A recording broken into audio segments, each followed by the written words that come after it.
ಓಂ ನಮಃ ಶಿವಾಯ. ಅಂಧಕಾರದಿಂದ ಬೆಳಕಿನತ್ತ, ಅಜ್ಞಾನದಿಂದ ಜ್ಞಾನತ್ತ ನಮ್ಮನ್ನು ನಡೆಸುವ ಮಹಾದೇವನ ಪವಿತ್ರ ರಾತ್ರಿ. ಇಂದಿನ ಕಥೆ ಮಹಾಶಿವರಾತ್ರಿ.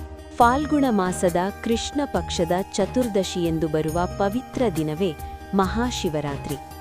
ಇದು ಕೇವಲ ಹಬ್ಬವಲ್ಲ, ಇದು ಆತ್ಮಜಾಗೃತಿ, ತಪಸ್ಸು, ಶಿವತತ್ವದ ಅರಿವು. ಈ ರಾತ್ರಿ ಶಿವನು ತಾಂಡವ ನೃತ್ಯ ಮಾಡಿದನು ಅಥವಾ ಶಿವ-ಪಾರ್ವತಿಯರ ವಿವಾಹ ನಡೆದಿತು ಎಂಬ ನಂಬಿಕೆಯೂ ಇದೆ. ಒಮ್ಮೆ ಬ್ರಹ್ಮ ಮತ್ತು ವಿಷ್ಣು ಯಾರು ಮಹಾನ್ ಎಂದು ವಾದಿಸಿದರು. ಅಷ್ಟರಲ್ಲಿ ಮಧ್ಯದಲ್ಲಿ ಅಂತ್ಯವಿಲ್ಲದ ಅಗ್ನಿಸ್ತಂಭ ಪ್ರತ್ಯಕ್ಷವಾಯಿತು. ಅದೇ ಶಿವನ ಸ್ವರೂಪ, ಲಿಂಗೋದ್ಭವ. ಬ್ರಹ್ಮನು ಮೇಲಕ್ಕೆ ಹಾರಿದ, ವಿಷ್ಣುವು ಕೆಳಕ್ಕೆ ಇಳಿದ, ಆದರೆ ಅಂತ್ಯ ಸಿಗಲಿಲ್ಲ. ಅಷ್ಟರಲ್ಲಿ ಶಿವನು ಪ್ರಕಟವಾಗಿ ಹೇಳಿದನು, ಅಹಂಕಾರ ತ್ಯಜಿಸಿದವನೇ ನನ್ನನ್ನು ಅರಿಯಬಲ್ಲನು.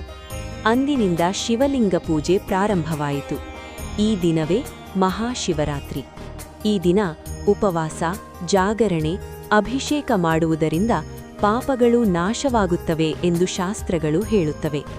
ಹಾಲು, ಜಲ, ಬಿಲ್ವಪತ್ರ, ವಿಭೂತಿ ಅರ್ಪಿಸಿದರೆ ಶಿವನು ತಕ್ಷಣ ಪ್ರಸನ್ನನಾಗುತ್ತಾನೆ. ಶಿವನು ಹೇಳುವ ಸಂದೇಶ ಒಂದೇ: ಸರಳತೆ, ಸಹನೆ, ಸತ್ಯ ಮತ್ತು ತ್ಯಾಗ. ಶಿವನು ರಾಜನಲ್ಲ, ಆದರೂ ಮಹಾಮಹಿಮ.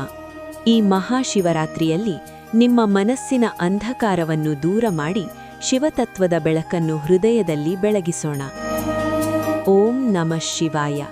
ಹರ ಹರ ಮಹಾದೇವ.